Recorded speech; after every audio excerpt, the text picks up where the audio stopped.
Welcome to the Shrine of Remembrance. For those of you who don't know me, my name is Dean Lee. I'm the Chief Executive Officer here at the Shrine. And I don't think we could have asked for a better Melbourne day to mark both Valentine's Day, but also for us to come together to hear this remarkable story, as it will be told to us by Peter and Doug. Today we're hearing about A Week in September, which is written by Peter Rees and Sue Langford. The Shrine is held in care by the Shrine trustees on behalf of all Victorians. We embrace the diversity of the community that we live in, and I acknowledge the traditional custodians of the land on which we meet, the Bunurong people of the Kulin Nation. I offer my respect to their elders, past and present. And to past and present members of the Australian Defence Force, it's a pleasure to welcome you back here to the Shrine. Our guests today are Peter Reece and Doug Heywood OAM. Peter is an award-winning author of several books, including Lancaster Men, The Australian Heroes of Bomber Command, Desert Boys, Australians at War from Beersheba to Tobruk, and El Alamein. Peter, however, is perhaps most widely known for his touching book on Australian and New Zealand nurses.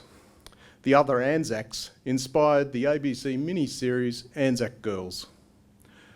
Doug Haywood will be known to some of us for his musical endeavours, including his involvement with Melbourne's Christmas Eve carols. Today, we're discovering a lesser-known side of Peter's life story. A Week in September is based on his parents' letters to one another during the Second World War. Letters discovered in a shoebox hidden in a wardrobe when Doug was a teenager. Peter's going to start us off this afternoon, followed by Doug, and there will be time for questions following our presentations. So please join me in welcoming our two speakers, Peter Rees and Doug Haywood.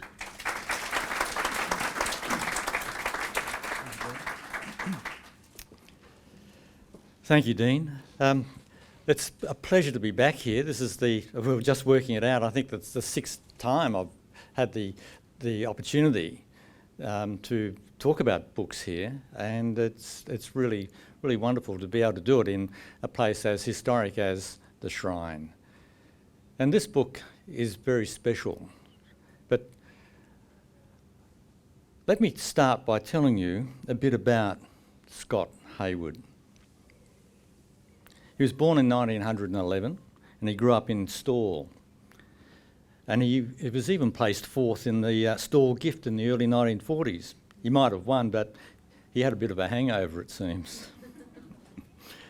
A bit of a lad maybe, but he joined the militia at the age of 22, clearly indicating that he had a sense of duty and responsibility. Then when war became inevitable in Europe, he joined the Permanent Army before transferring to the 2nd AIF when war did break out. He was a young Australian soldier who, because of the looming threat from an expansionary and militaristic Japan, volunteered to fight in defence of his country. He served overseas with the Australian Army Service Corps with rank of warrant officer. He did so, leaving Marjorie, his young wife, and two very young children at home. And of course, Doug is here today. Scott was there for the defeat in Malaya and the fall of Singapore. He took up arms in that conflict. Tomorrow, of course, is the 80th anniversary of that fateful event. He wrote to Marge a few days before the city fell, describing to her the unfolding catastrophe. And let me quote from that letter. "We get some good searchlight displays at night. There seem to be dozens of them throwing their beams across the sky. The AA guns are near us. They give us the jumps occasionally when they open up. You hear the shell whistling up and then the dogs go woof." This could hardly have been reassuring for Marge. Her husband was in mortal danger and it would have struck her with cold fear. But there was more in the letter, much more personal, that would have touched her heartstrings. And let me read from that. And this is what Scott wrote. "I think of you a lot these days, my beloved. You seem to be very close to me all the time. That's why I'm so sure I'll be home to you. I still love you, my darling one, more than all the world. I miss you so much, treasure. Get very lonely at times. I want to be with you and our bairns in our own heart, in our own home. Well, my darling, I will be leaving you now and seeing you again about this time tomorrow. Look after your precious self, beloved, and keep on smiling. All my love, sweetheart, and lots of kisses from a loving husband. God bless you and keep you safe and our bairns safe always. I love you, my darling one. This was the last letter from Scott that Marge read before the capitulation of Singapore. And you can tell from the tone of that letter that Scott was increasingly worried about the situation. With Singapore in Japanese hands, Scott thus became one of 13,000 Australians who were forced to work as prisoners of war on the infamous Burma Railway. Nearly 2,650 Australians died on the railway, 479 of them on the Burma section.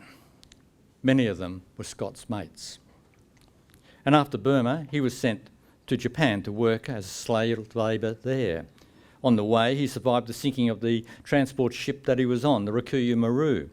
More than 540 other Australians, again, many of them his mates, died. Scott was an inveterate letter writer. From the time he met Marge, he couldn't stop writing to her. Such was their connection. He was very open about his feelings for her. In fact, he talked about her to anyone who stood still long enough and was quick to whip out her photo. They all thought he was a lucky man, and so did he. But it was the solitude of those minutes before sleep in the POW camps that were devoted solely to her. And that's what is so unique about their story. We have 570 of Scott's letters to Marge, just on 400 of them written as a POW in Burma. In the 20 months he was there, he averaged 20 letters a month. How many of us today write that many letters? Come to think of it, any letters. Scott letters thus form a rare diary of the war as it played out in Malaya and Singapore, and then when he was in captivity as a POW in Burma. So how did this book come about to be able to tell the story of those letters? A friend put me in touch with Doug, and he told me how he had discovered the bundle of letters in a wardrobe as a teenager, and over many years transcribed them. When you look at the letters, that's no mean feat, and the letters are up here on the wall. Necessarily, Scott's handwriting, as you can see, was small and tight. It had to be if he was to maximise the supply of paper at his disposal. They're not necessarily easy to read, but what a story they tell. In Burma, Scott couldn't post his letters, of course, because he was a POW. There were no post boxes on the Burma Railway. He had to hide them. If the guards found them, he faced severe punishment. Sometimes he had to bury them. While the guards didn't ever find them, white ants did. Scott endured unimaginable brutality and near starvation, but he continued to write, even while ill with tropical diseases. This underlines just how much these letters are an uplifting and optimistic treatise on how to survive in extreme circumstances.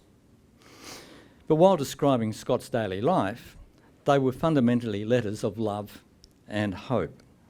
This is what kept Scott going during his darkest days. He focused on returning to Marge and his two small sons.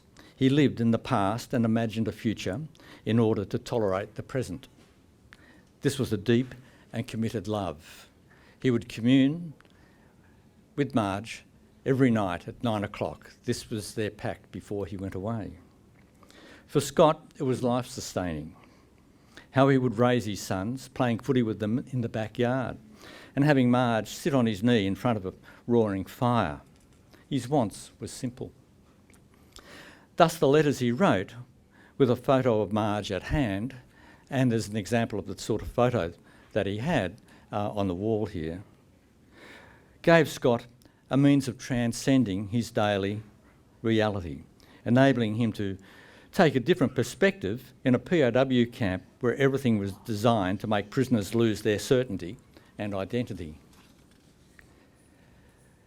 And this is also the story of Marge, back in regional Victoria, nurturing their children. For more than a year, she didn't know whether Scott was alive or dead. And then there was the waiting for letters that never came, and waiting for information from the government, which was meagre and irregular and sometimes dead wrong. She was under unbelievable pressure. But she too lived in an imagined future when Scott would finally come home, when he would walk through the front gate. Coincidentally, Scott's experience in some ways paralleled another story that's become world famous, that of Viktor Frankl, a young psychiatrist who was separated from his wife when they were interned in Auschwitz concentration camp 7,000 kilometres away in Poland. Their crime was being Jewish, of course. The means used by both these men, Scott and Viktor Frankl, to survive their ordeal were uncannily similar. Frankl's professional background gave him the knowledge of how to survive psychologically, while Scott relied on intuition and trial and error. Survival under such extreme circumstances is truly inspirational. Viktor Frankl wrote of his experience in a small book published shortly after the war ended in 1945, entitled Man's Search for Meaning. The book has sold millions of copies, and if you haven't read it, it's really, really worth reading. Scott Haywood wanted to write a book about his experiences, but never did.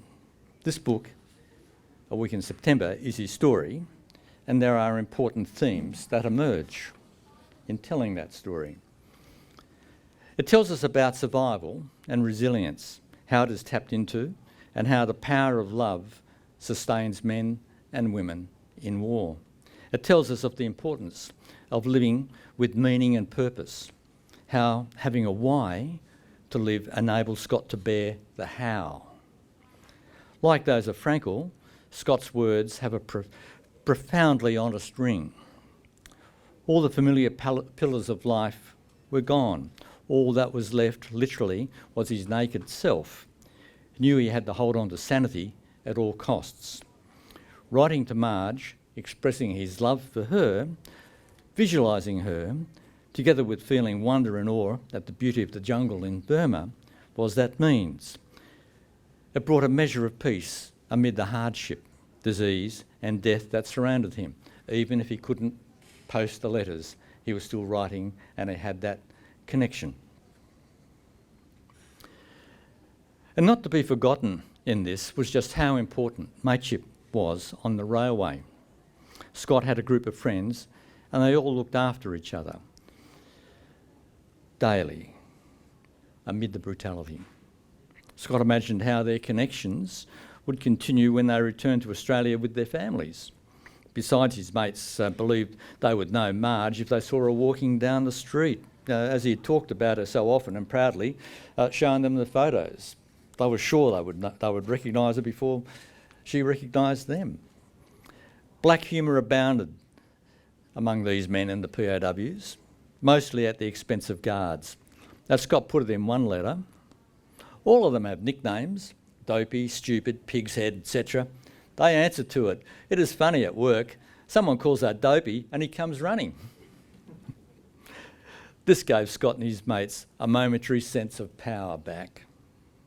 What these letters also reveal is how a young and gung-ho Scott was so eager to get into the fighting in Malaya, and how quickly excitement turned to disillusion after the collapse of Singapore, and then the prolonged mortification of being a POW set in. This was dehumanising, nothing they could have prepared for. The other side of this story is Marge, and the impact on her, and indeed so many others left behind in Australia just like her. Further to that, it exposes the failure of Australia's post-war medical services to understand and treat post-traumatic stress among not just veterans, but also their wives, widows and families. It just wasn't recognised for decades. This is an important part of the book because for too long it was considered that only returned soldiers might need psychological help. Marge's story exposes the fallacy of that belief. Throughout these letters on the railway, Scott didn't hold back in his descriptions of the cruelty and the Japanese and Korean guards. Yet interestingly, he wanted Marge to know that not all the guards were brutal, not all of the guards were thugs, that there were some he wanted to maintain contact with if circumstances allowed it post-war. Some had wives and children, just like him, and in this, while on the Burma Railway, there was a mutual recognition of the suffering war caused families, whether aggressor or defender, guard or POW. In researching this book, I contacted the Japan POW group, a body based in Tokyo. One researcher there, Teiko Sasimoto, took special interest in Scott's story. I sent a copy of the book to her when it was released, and she wrote back to me. I was deeply moved to learn that he wrote hundreds of letters to his wife during his captivity. He was able to overcome the unspeakable hardship of the Burma Railway, the sinking of the Rikuya Maru, and brutal camp life in Japan because he kept the hope that he would be reunited with his wife and children. We Japanese feel sorry for how badly the Japanese army treated the POWs. Pain comes in many forms.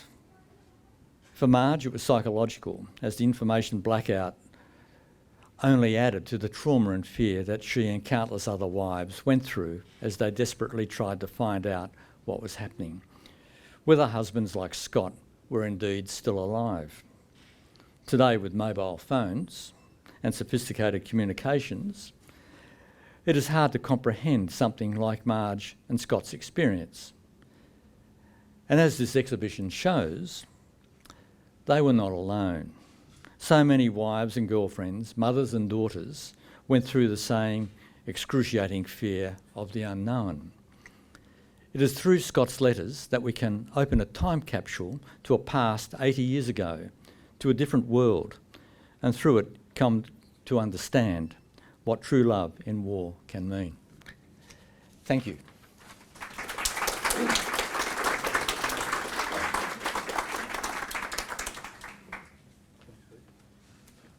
Thanks very much, Peter. That's terrific. And as I said, there will be opportunities for questions at the end of our presentation. It's now my pleasure to invite Doug Haywood to speak. Thank you.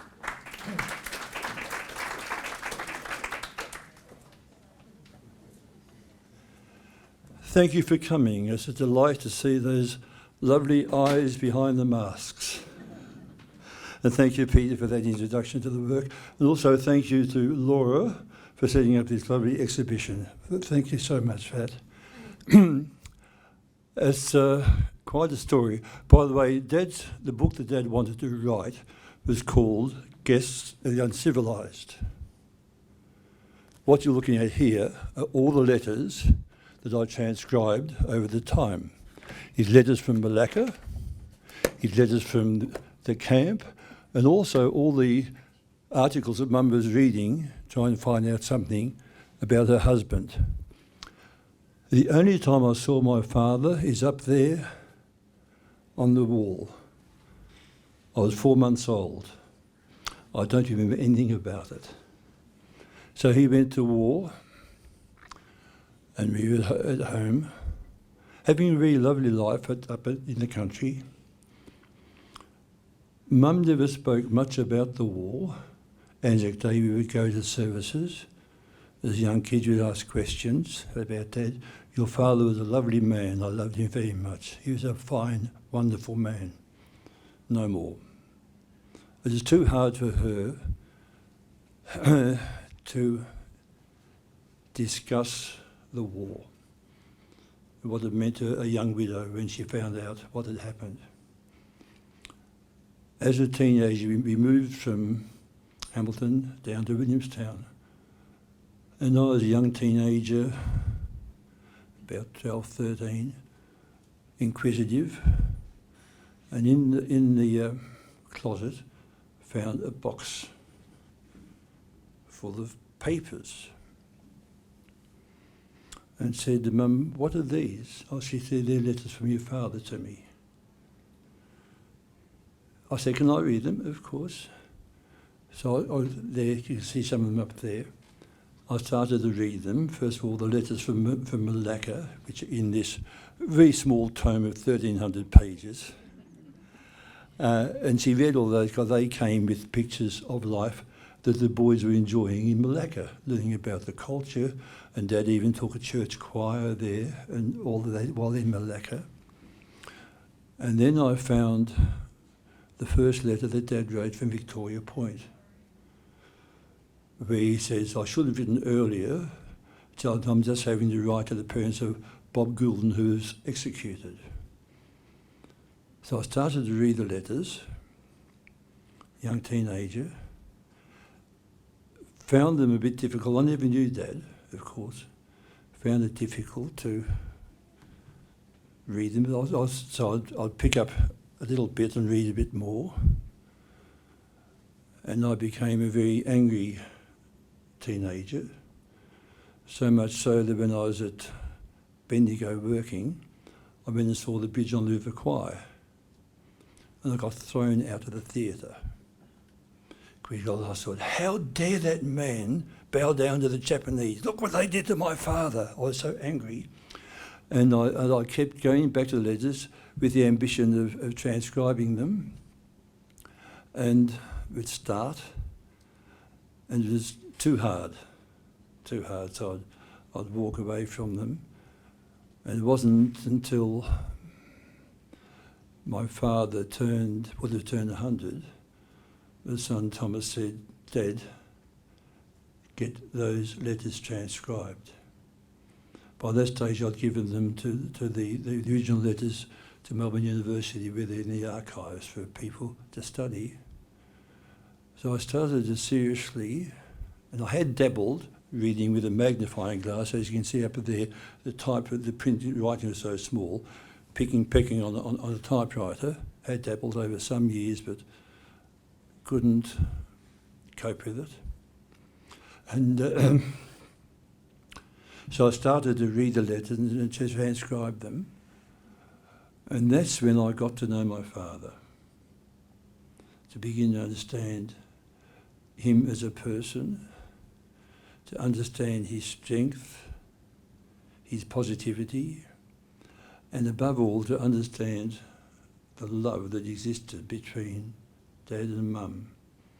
And also to begin to understand, as I go through the camp and as I began to read the correspondence Mum was getting from the army, saying, "One day your husband's dead, no, he's alive, no, he's dead, no, he's alive." That's a roller coaster of emotions. And I started to realise many things about my dad, which was fantastic. It took me over 10 years to transcribe these, and with those, lots of footnotes, because things that we take for granted now, a modern young reader wouldn't understand them, the colloquial languages.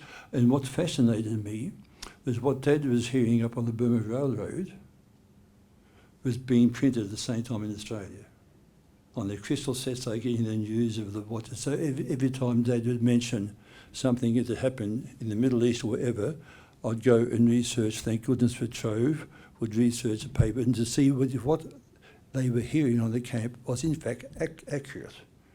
So in this tome here, and it was to the day, in this book here, everything he mentions, I've gone to the newspapers and mentioned where that article was that they were hearing about. I found that fascinating, that what they were hearing. And I'll just tell you one story very quickly, that I thought Dad had lost it. I must admit, over the 10 years, I had to walk away several times. I started to type it and to get too much, so I'm out of there. And he said, December 22nd, 42. And Dad wrote, I just heard that the Russians built a bridge 18 inches under the ice across the Don River.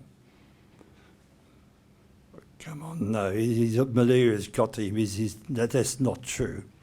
In fact, it was. Russians there, Germans there, Don River, ice. The ice was thick enough for the troops to walk over, but wouldn't take the tanks. So what the Russians did was to send troops upstream, cut logs, bring them under the ice, make a bridge. It took them 3 days to do this. They ran out of vodka to keep them warm. On the third day, the Russian troops came across, and the Germans were expecting this. Next minute, the tanks came across, the ice broke, there was a bridge, and they got across. Now, I think that's a great film in that. And I found that fascinating, learning about the history of the war, what the Dad was hearing. And it was, to me, a journey where I got to know a very wonderful man.